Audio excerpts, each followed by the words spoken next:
All right, Marty, it's all you now. Okay, hi. Well, thank you to the Rochester Public Library for hosting this. And thank you to all of you for taking some time on a Monday night to talk about Hamilton with me, because I can never do that enough. Let's start out today with a really quick poll. Who has seen the musical either in person or on Disney Plus? And there is a chat feature. If you want to open that up, you can hit yes or no in that chat or type yes or no. We'll see how many people. Oh, yay, we got one. Woohoo! Okay. Well, okay. We still got some yes. Disney Plus totally counts, original cast for the win. Awesome. Okay. So for those of you who have seen the musical, you're going to know what I'm talking about. And for those of you who haven't, I hope I don't spoil anything. But like I said earlier, the story is 250 years old, so I'm not going to worry about it too much. I am with the Alexander Hamilton Awareness Society. We are a 501c3 organization, and we work to connect scholars and authors with the general public and students to talk about Alexander Hamilton. We host events in New York City, where he spent most of his life, around his birthday in January and commemorating the Duel Day and his death in July. So we host events there, and we are the official partners of the National Park Service with the Hamilton Grange, where Hamilton lived in Harlem in New York City in Manhattan. We were founded in 2011, and we take great pride in that because that was before the musical came out. So we were nerds before it was cool. Let's zoom out for a little bit and look back at Hamilton's moment in history now that he's so popular all of a sudden. So back in 2009, Lin-Manuel Miranda first rapped what would become the first song of the musical at the White House Poetry Jam.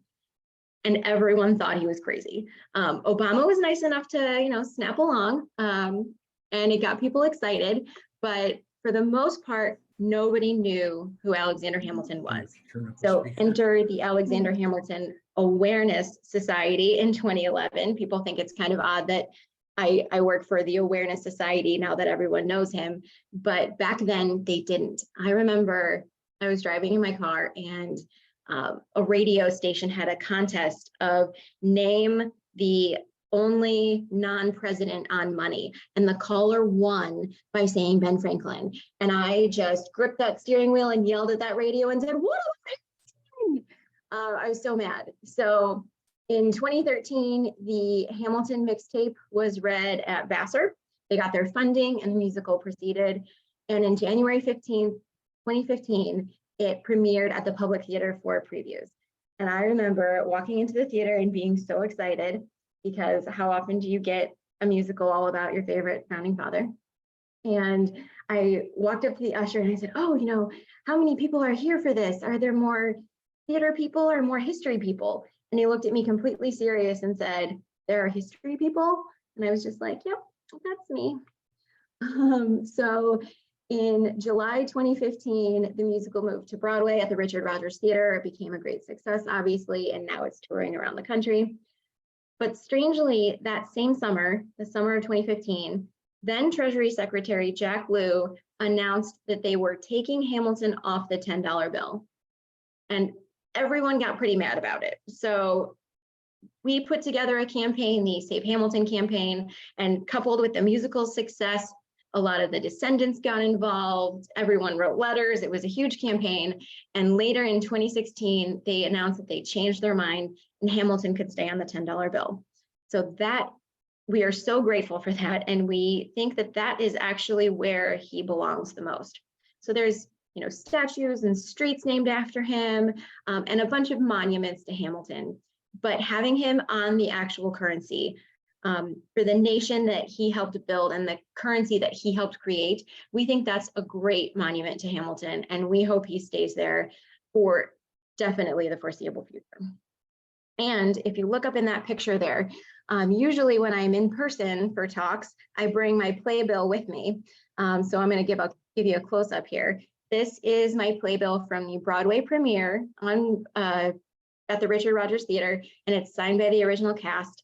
And I actually lent it to the National Constitution Center for their exhibit on Hamilton a couple years ago. But they returned it because they didn't want it to be too exposed to light. So I hung it right in my office in front of the window. So now that Alexander Hamilton is having his moment and the musical is such a success, it is Alexander Ham-mania, and we love it. We love all of the conversations that are happening about Hamilton and history and the founding era and the Revolutionary War. And we especially love the people that are now involved in those conversations. So we are seeing young people and people from all over the country getting involved and getting excited about history again. So we are so thankful and excited for the musical and its success. And we recognize Lynn's need for dramatic license. We recognize that, you can't fit all of Hamilton's complete history into 2.5 hours. And he did so much and got so much right that we are not going to pick on the little historical inaccuracies of, who said what and who met when and all of that stuff. But we are going to tackle today some of the big myths. So normally when people go see the musical, they come back to us with the same questions and we hear them over and over again. So I went ahead and I put them all in a presentation so that hopefully we can knock out all your questions before you can ask them. All right, so the first myth from the musical that we are going to confront today is that Hamilton was dropped in a forgotten spot in the Caribbean. It's from the first song of the musical. The first song of the musical goes over the first 20 years of Hamilton's life. And like I said, it gets a lot right. So it's impossible to cover it completely. He smashes so much history into a 6-minute song. But it goes back to, it was not a forgotten spot. He was born on the island of Nevis, which is a 36-square-mile island in the Caribbean. And it was not a forgotten spot then, and it is not a forgotten spot now. And the thought that he was just dropped in one spot in the Caribbean is incorrect as well, which we'll talk about. So let's go to the history of Nevis. So Nevis, as I said, is a very tiny 36-square-mile island. The Spanish settled it first, and then it became British owned. The French tried to attack it in 1706, but were denied. And today it is part of the Confederation of St. Kitts and Nevis. Sugarcane was the major industry in Hamilton's lifetime, and about 90% of the population at that time were enslaved Blacks working in the sugarcane industry.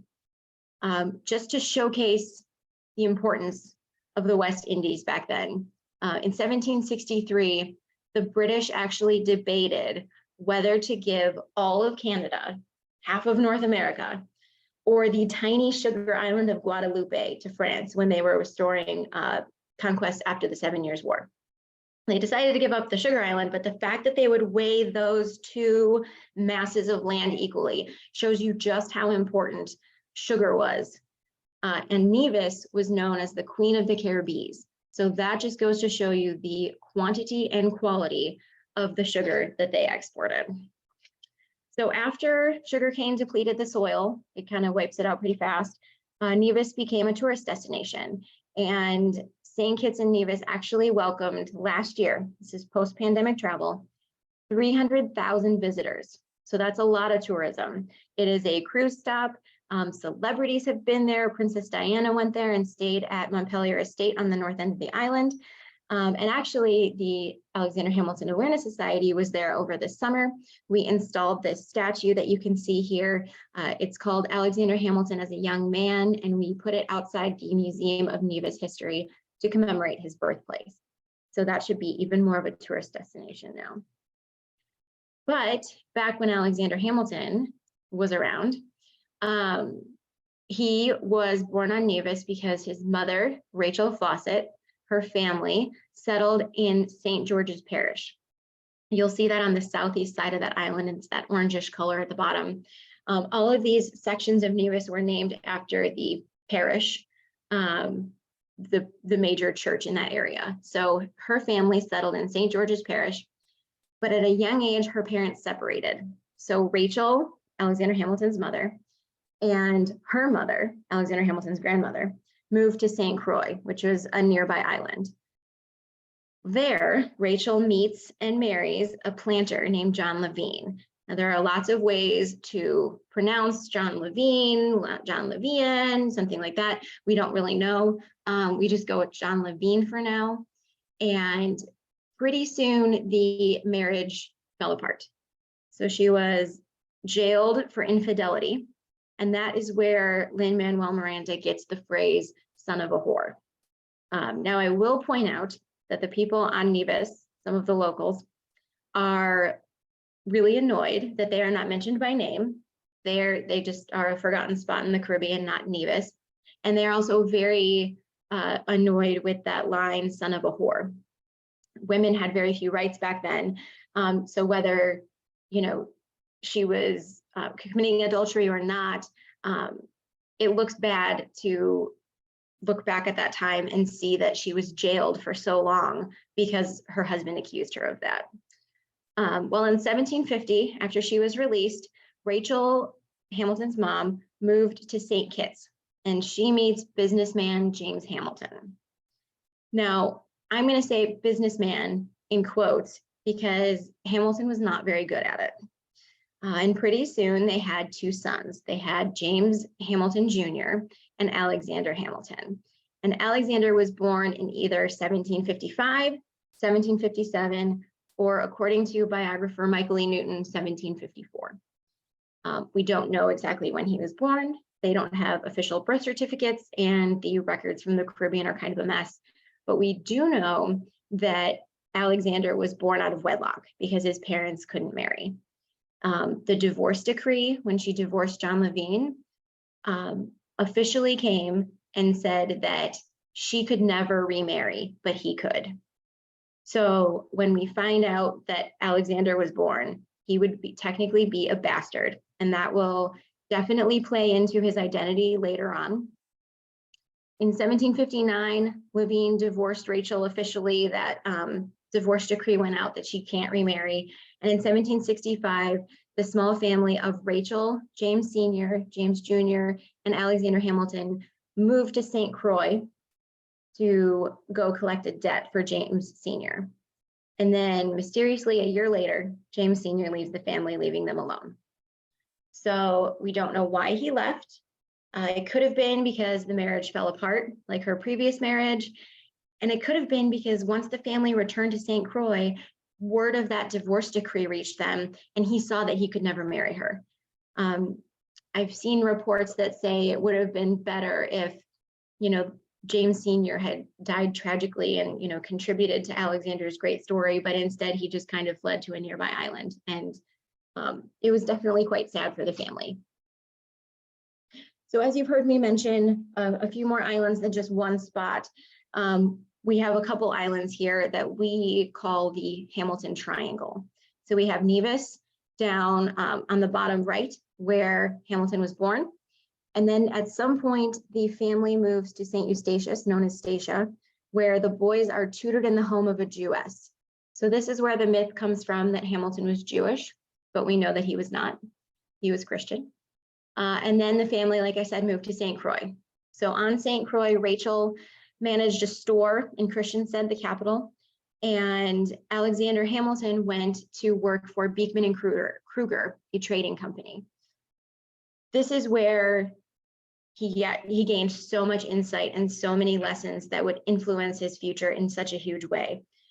While working for this trading company, he was exposed to international currency, negotiating with people who were much older than him, captains, people of authority. He was exposed to different languages and different ways, foreign ways of doing business. So all of that really contributed to his education. And he himself said that it was a pivotal point of his education. And it's really interesting because when he was about 14, Nicholas Kruger went to New York to seek medical treatment for a health issue and left very young Alexander Hamilton in charge. So picture a 14-year-old boy arguing with a very seasoned veteran captain about the price of goods and what's spoiled and where you can go when. And it's just really interesting to see how much faith his employers had in him at a young age. In 1768, his mother died from yellow fever, and he left for America in 1772. So the Caribbean not only gave him all of those lessons academically. They also really contributed to his identity because it left him with no state alliance. So think about the founding era after the Revolutionary War. You had New Yorkers fighting for New York, you had Virginians fighting for Virginia, and Alexander Hamilton wasn't from a state. He was an immigrant at the time. And so he was fighting for the United States as a whole. He was fighting for the one nation, the one country, and was able to look past those state dividing lines to really create this country. So we are so thankful for everything that the Caribbean gave to Hamilton, Nevis, Dacia, St. Croix, any other islands that he went to, because they packaged all of those lessons up and gave them directly to us. So we are so thankful that we are not going to call them a forgotten spot anymore. Which brings us to our second myth. So this is the one time in the musical, for those of you who have seen it, that Lin-Manuel Miranda breaks the fourth wall. He plays Alexander Hamilton, and they are talking about the ladies and who they can flirt with. And Burr says, they delighted and distracted him. Martha Washington named his feral tomcat after him. And Hamilton turns to the audience and says, that's true. That's in A Winter's Ball from Act 1.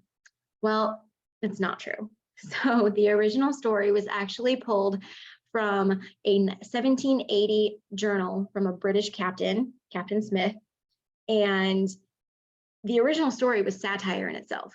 So let's read it.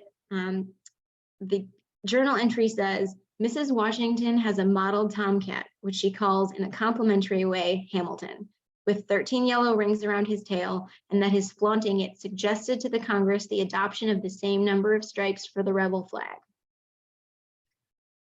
That's not where we get the 13 stripes. So we know that this is satire.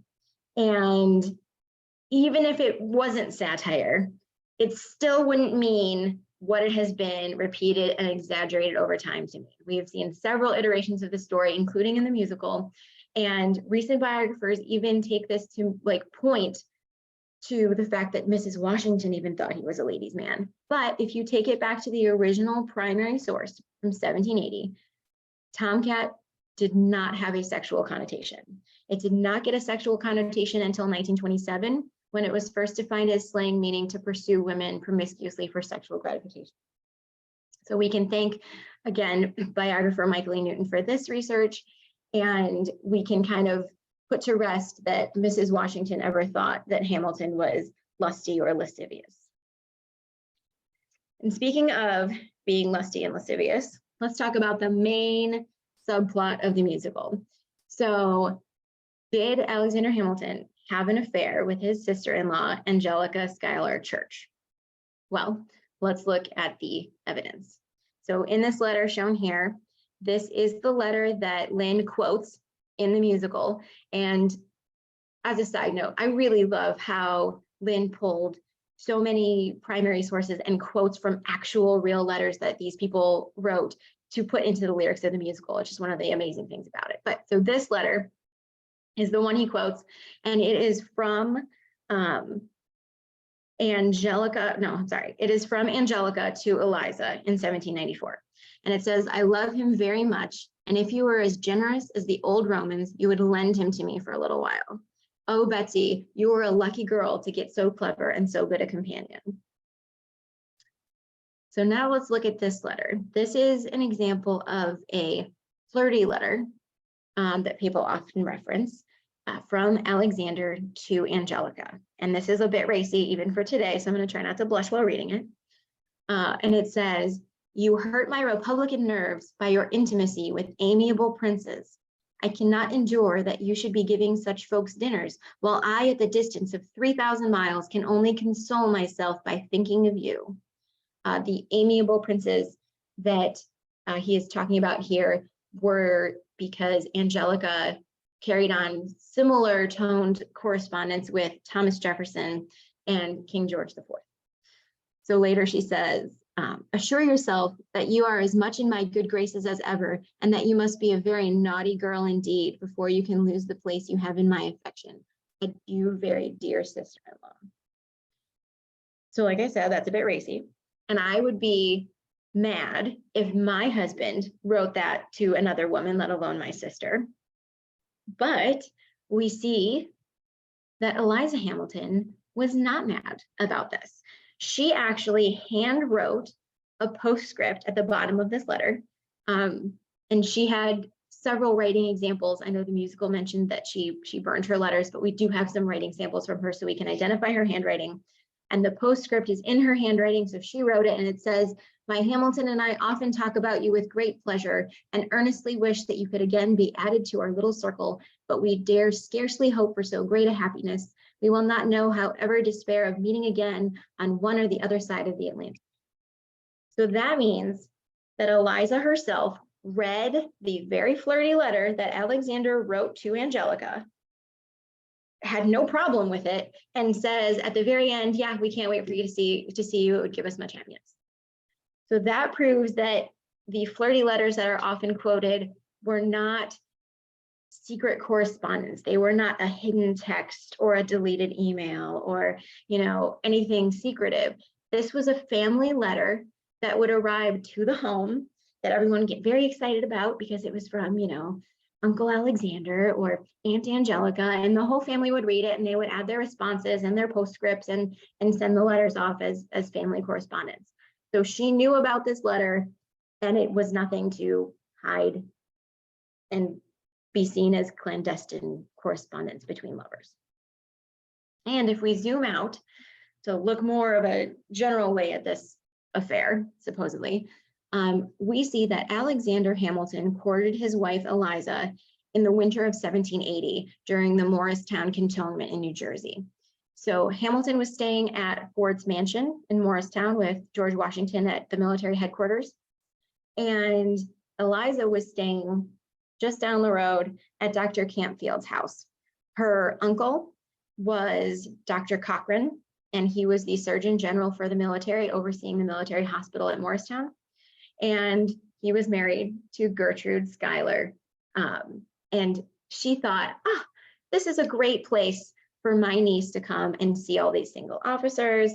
And that is where she went to stay for the winter of 1780 and where she was courted by Alexander Hamilton. And they were actually married later that year in December of 1780 at the Schuyler family home, which is known as the Pastures in Albany, which is actually not that far from you guys. So that was 1780. But Angelica, this supposed affair, eloped with her husband in 1777. So she was already married at the time. She didn't meet Alexander first and fall in love with him first and then introduce him to her sister. She was already married. And then throughout the course of her marriage, she actually lived in France for most of the time. So she moved to France with her family in 1783 and only visited home briefly for like a couple of occasions and stayed in France until 1796. So that is a large chunk of time to be away from Alexander Hamilton if they were having an affair. So given the timeline that she was already married and her time in France, given the similar flirty tones of Angelica's letters with other important men, and the fact that Angelica and Eliza actually maintained a lifelong closeness even after Alexander's death, and the postscripts that prove it wasn't hidden correspondence between lovers, I'm going to declare that this affair was unlikely. I can't say for sure, I wasn't there. And obviously he did go on to have another very public affair, but I'm gonna put a big busted stamp on this one. But it did make for some really good music, so I will give Lynn that. The last myth we're gonna talk about today is that Alexander Hamilton invited Aaron Burr to help write the Federalist Papers. So this is seen in Act 1 in the song Nonstop. They're singing about, this is after the war and they're kind of creating the government. And Hamilton says, "My client needs a strong defense, you're the solution." And Burr says, "Who's your client?" And Hamilton says, "The new US Constitution." And he wants to do a series of essays anonymously published, defending the document to the public. So this is, what he's referencing here is what would become the Federalist Papers. They started out as a couple essays that were meant to convince New York to ratify the Constitution. And it ballooned into a series of 85 essays over 2 years. He collaborated with John Jay, who wrote 5 before he got sick, and James Madison wrote 29, and then Hamilton wrote the other 51 from the song. Now, I put the asterisk there because the numbers were kind of mysterious. They are not for sure. All of these essays were written under the pseudonym Publius. And we know John Jay wrote 5, but at different times and in different documents, James Madison and Alexander Hamilton have claimed different parts of different essays and claimed authorship. And recently in 1996, if you can call that recently, a team of mathematicians got together and analyzed the essays. They looked at who wrote the word upon more and sentence length and punctuation styles and all of these things that they can analyze statistically. And they figured out that these belong to Madison and these belong to Hamilton. So these are the numbers that we're going to go with: 5, 29, and 51. So Hamilton writes, 51 of these, and he had actually invited Gouverneur Morris to help, but Gouverneur Morris was too busy and said no. So then Hamilton considered an aide, William Duer, but he didn't think his writing was good enough. So he said, I don't want you to help write on these. So the musical has Hamilton inviting Aaron Burr to help, but that never would have happened. We can sense that because Burr was well educated. His father was the president of Princeton, but Burr was not known for his writings or public essays. You won't be seeing anything special written by Aaron Burr in your history textbooks for a reason. There was a reason that Lin-Manuel said that he talked less and smiled more. In 1791, Burr wrote a Federalist congressman that he had, quote, not read with proper attention Hamilton's proposal for a bank. That's unheard of. That is like saying a modern politician has not heard of the pandemic. It was the issue of the day. It was the issue on the table. And he was a politician and couldn't bother to read the proposal. And then we're not supposed to trash Aaron Burr. So we're going to take a little bit of deep breath here. I'm just going to leave this here for you.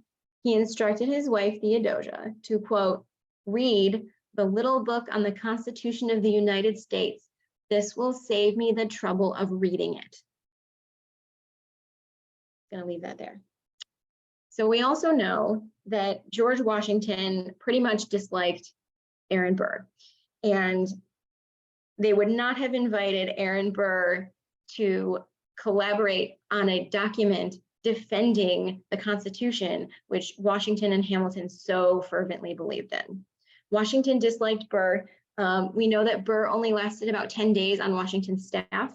There is actually some debate about whether he was even on Washington's staff because there are no writings by him in his handwriting, and there was no, official mentions of him. And we know later that Burr wanted to write a history of the war. Like I said, he's not known for his writings, so you're not going to see that. And Washington said Burr should not be allowed to read diplomatic correspondence. So that was basically denying Burr a security clearance. And then Washington refused to appoint him minister to France because any person in whose integrity he had not confidence. And he discouraged then President John Adams from naming him brigadier general in 1798 because he was brave and able. The question is whether he has not equal talents for intrigue. So George Washington thought he didn't trust Burr to not become a spy. So that is not somebody that you would invite to help write documents defending the Constitution. So given that he was not known for his writings, given that Hamilton had asked a previous person and declined them based on their writing chops, and that George Washington disliked him, I'm going to say that Hamilton would likely not have asked Burr to collaborate on the Federalist Papers. But like I said, the musical gets a lot right. So those are some big myths, and let's go over some of the major points that the musical does cover and covers so well. So Lin fits so much history into 2.5 hours, and he covers mostly correctly Hamilton's childhood and youth and how he was an immigrant from the Caribbean. It covers correctly his key lifetime relationships, like his relationship with John Lawrence, a fellow aide and his friend, and it covers his courtship and marriage to Betsy Schuyler, his wife. And I especially love how in the musical, it actually continues after Hamilton dies and shows Eliza's journey. She actually lived to be 97, and she was known as the, quote, last relic of the revolution. She'd actually lived out her final years in Washington, D.C., where I am. She lived with her daughter, Eliza Hamilton Holly, not far from where the White House is now.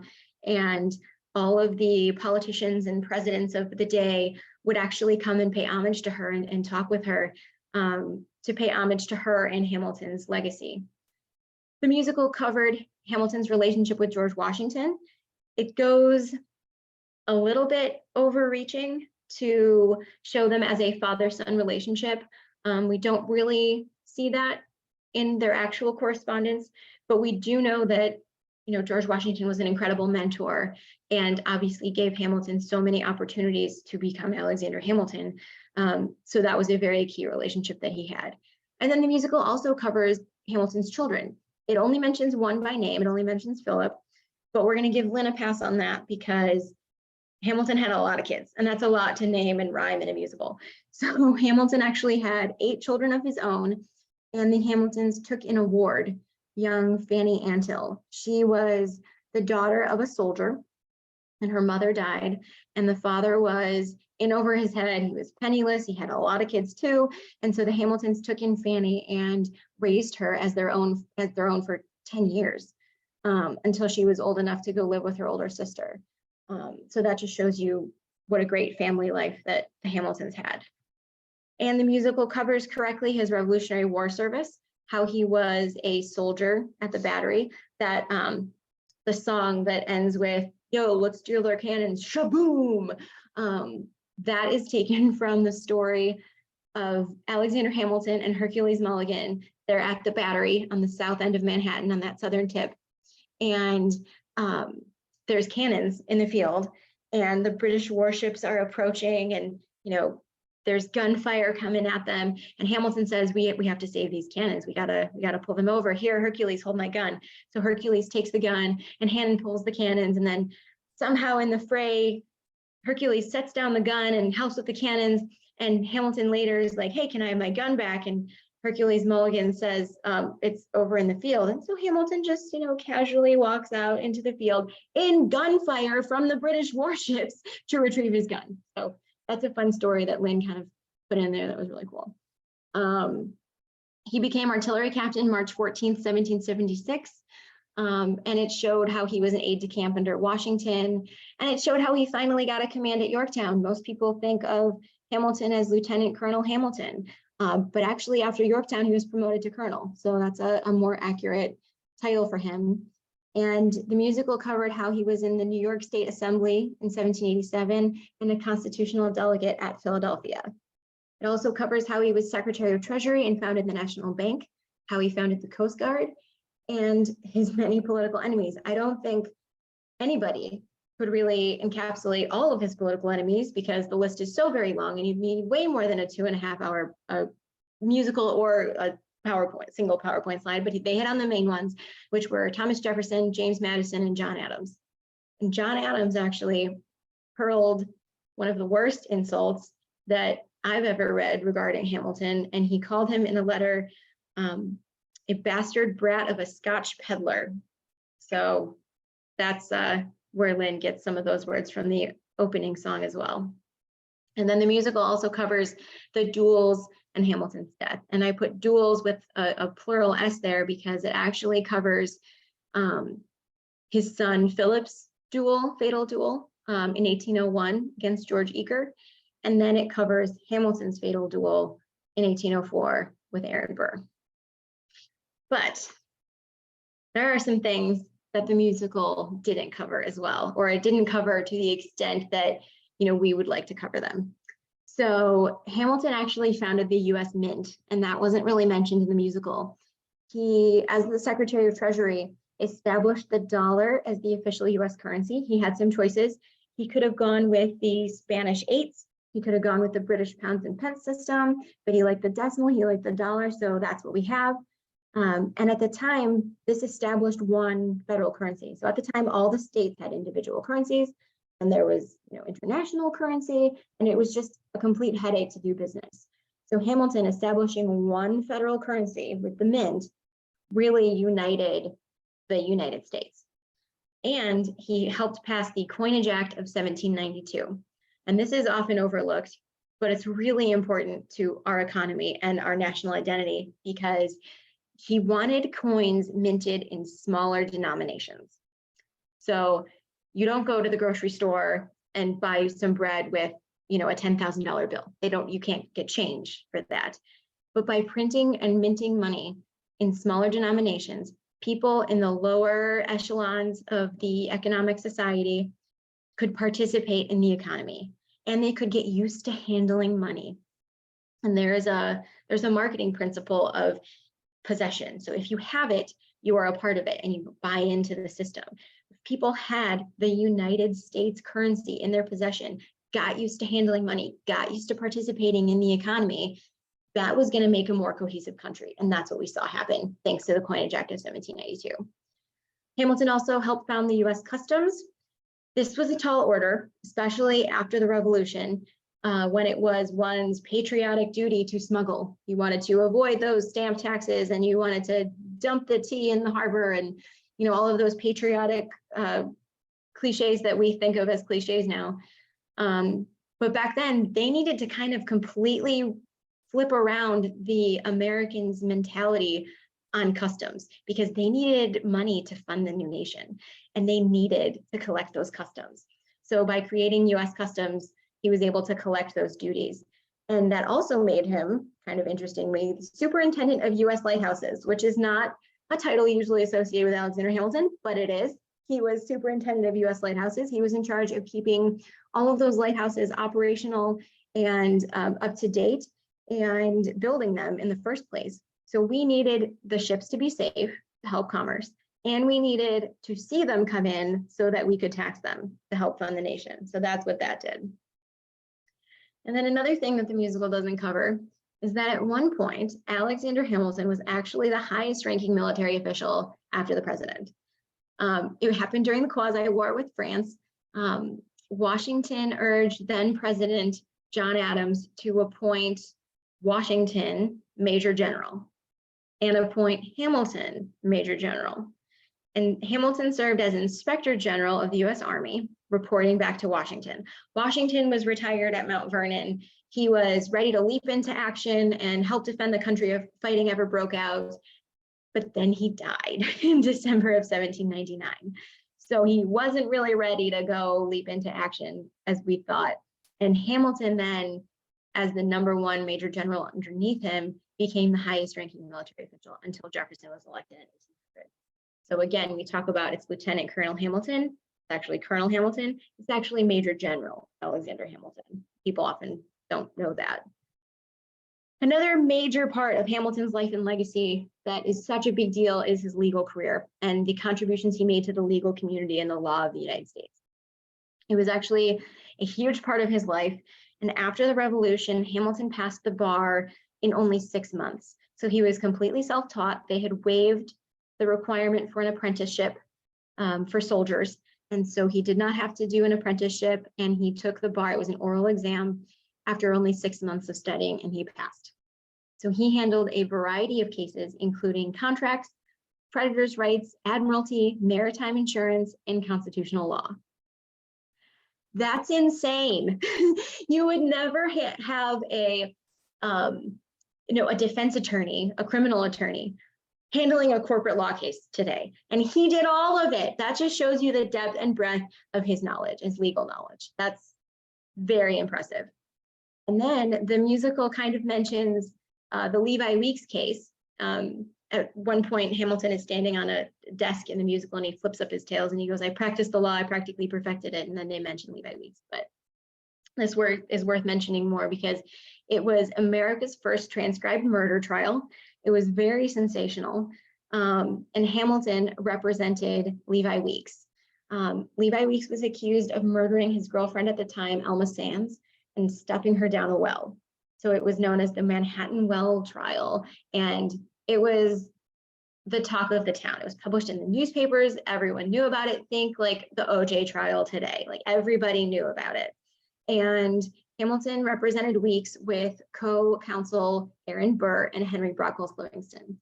And now you heard me just rant for a while about how he would never work with BURR, but they actually worked together a lot in a legal capacity. At the time, there were only about 40 to 50 lawyers in Manhattan, which, I mean, now you can find in a single Starbucks, but that means that the legal community was pretty small. And so they would work together on a lot of cases, and you see them working together on this one. Weeks was found not guilty, so they were successful. And because it was all published in the newspaper, it was not bad marketing for Hamilton. That showed a lot of people what kind of an orator he was and how great of arguments that he made and his legal prowess. And then Hamilton contributed to a lot of precedent-setting legal cases. So the first case we're going to talk about is from 1784. It is Rutgers versus Waddington.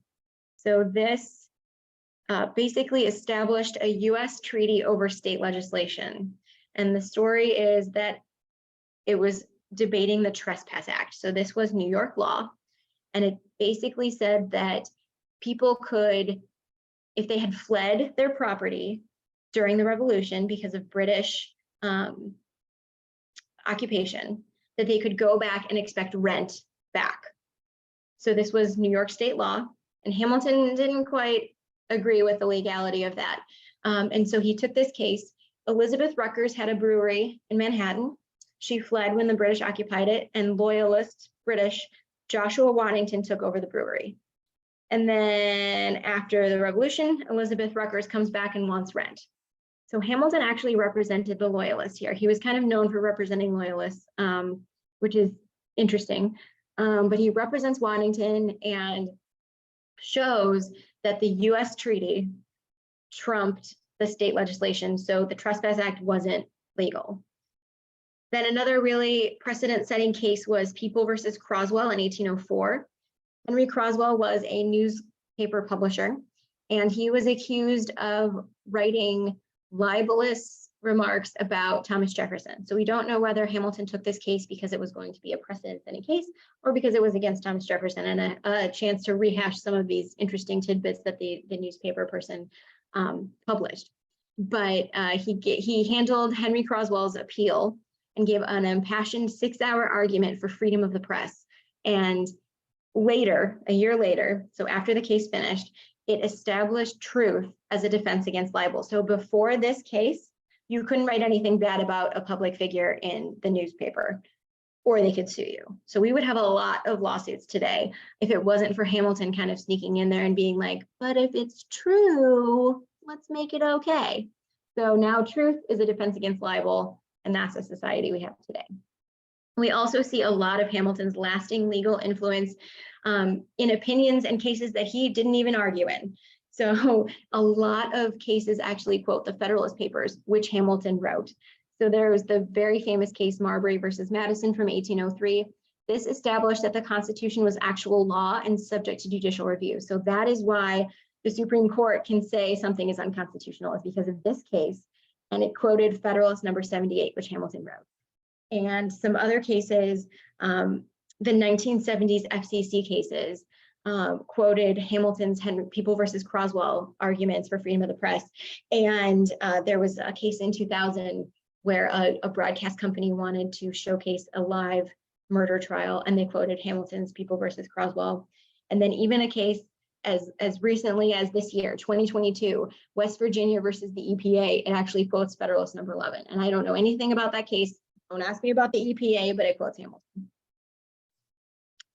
Another major part of Hamilton's legacy is what some call his magnum opus.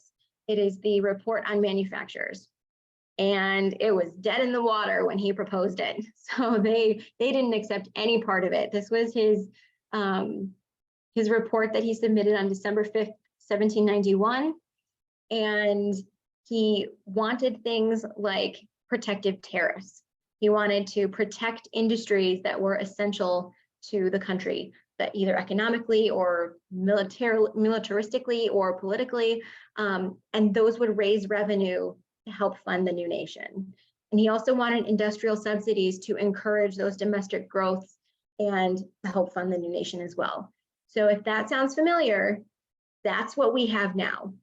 So all of the parts that Hamilton suggested in this report on manufacturers have come to fruition and have been adopted and part of the current American system. So this was kind of his greatest fortune-telling piece, and is seen as one of his greatest accomplishments, and was completely ignored during that time. And if you read the report on manufacturers, it's very Hamiltonian.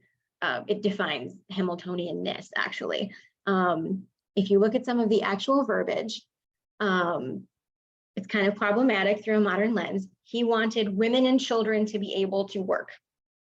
And that's kind of crazy in a society where we're looking at parental leave and child labor laws. But he really just meant that he wanted everyone to have an opportunity. He wanted to protect the future Hamiltons of the world. In his oldest surviving letter from 1769, he wrote to his childhood friend, Nettie Stevens, "I wish there was a war." And people use this letter to show how he was this war-hungry monster. Thank you, Jefferson Marketing Machine. But it really that was the only way that somebody who was illegitimate or poor or didn't have a good family name could get an opportunity. They needed that giant catalyst, that global catalyst, to propel them to raise their station and make better connections and thrive. And so Hamilton wanted to be able to offer those same opportunities to future Hamiltons, so the people who were illegitimate and didn't have money or name or land, without a war. So he wanted everyone to be able to thrive according to their individual talents. And that's, definitely goes into today's American dream. And Hamilton also created the Society for Establishing Useful Manufacturers. It founded Paterson, New Jersey by the Passaic River Falls. The company itself didn't work out especially as intended, but the concept did. It ended up working later. It was a hub of manufacturing at one point, but the same concept of planned manufacturing hubs, we definitely see working later, including in Jersey City. So Hamilton helped co-found Jersey City as another site for manufacturing and as another hub. And he envisioned it would rival Manhattan one day. And I get lots of groans and mumblings when I say that, but it was so successful in the 20th and 21st centuries that the manufacturing moved out, the banks moved in, and now it's Wall Street West. So it was definitely very successful. So we have busted some myths today. We are not going to call Nevis a forgotten spot anymore. We're going to know that the Hamilton Triangle exists down in the Caribbean. So if you go on a vacation, you should say hi to his statue. We know that the TOMCAT reference was not true. He did not have an affair with his sister-in-law, Angelica, and that he did not invite Aaron Burr to collaborate on the Federalist Papers. And hopefully we learned some more things beyond the musical that you wouldn't have known if you hadn't come to this presentation. Hopefully he's more than the two-dimensional figure on your money now, or even more than the three-dimensional figure seen here. So this picture is of the Sirachi bust. It's a famous bust by Giuseppe Sirachi, and it's Eliza's favorite. She had it in the parlor of his home in the Grange, and she called it his greatest likeness. And actually, when John Trumbull wanted to paint the posthumous portrait of Hamilton, she lent him this bust. So this bust is what inspired the picture you're going to see on your $10 bill now. And actually, it's not only in the Grange, there's a copy of it in Thomas Jefferson's back parlor in Monticello in Virginia. And I remember touring it and thinking, why does he have a bust of Hamilton in his house? And it is because he has Hamilton on one side, facing this way. And then on the other side, he has a larger, grander bust of himself staring at Hamilton, so they can be opposed in life and death, which is very petty of him. So while the musical is still touring, while it is still on Disney Plus, I'm going to encourage you, old Hamilton fans, new Hamilton fans, don't throw away your shot. Go see it. It's amazing. And now that, pandemic restrictions are lifting and, historical interpreters are back in spaces and tours are happening again, I encourage you to go see historical sites. There's the Hamilton Grange in New York City, which was his home with Eliza, up in Harlem. And random fun fact, he defended Levi Weeks in the Manhattan Well trial. Levi Weeks's brother, Ezra Weeks, was the general contractor on this build. Go see his grave in Trinity Church, the cemetery. It's really cool. He has a big headstone. Eliza's there, Angelica's there. It's a really, packed cemetery of famous names that you'll know, especially from the musical. And you stand kind of lower behind his grave and you look and you see the monument to Hamilton. And then you look up a little bit and you see the New York City skyline. You see all the skyscrapers and you're like, okay, this is a monument to Hamilton, but this up here is the actual monument to Hamilton that he never got to see. This was what was created and what he helped create from his ideas. Go see the battlefield and the museum at Yorktown, where he took Redoubt 10. There's this Schuyler Hamilton House in Morristown, New Jersey. It's currently run by the New Jersey DAR, and they do a great job with programming. We have the new statue on Nevis, and there's so many more places. But go and interact with history and come to presentations like this and see, where he walked and see what became of what he created. And if you can't make it to any of these places, just look at the society we have today, because it truly was built on Alexander Hamilton's ideas and his dreams for what this country could be. So it's all, not all thanks to him, but a lot of it is thanks to Alexander Hamilton. So go and see that. And with that, I will end my talking and see what kind of questions you guys have.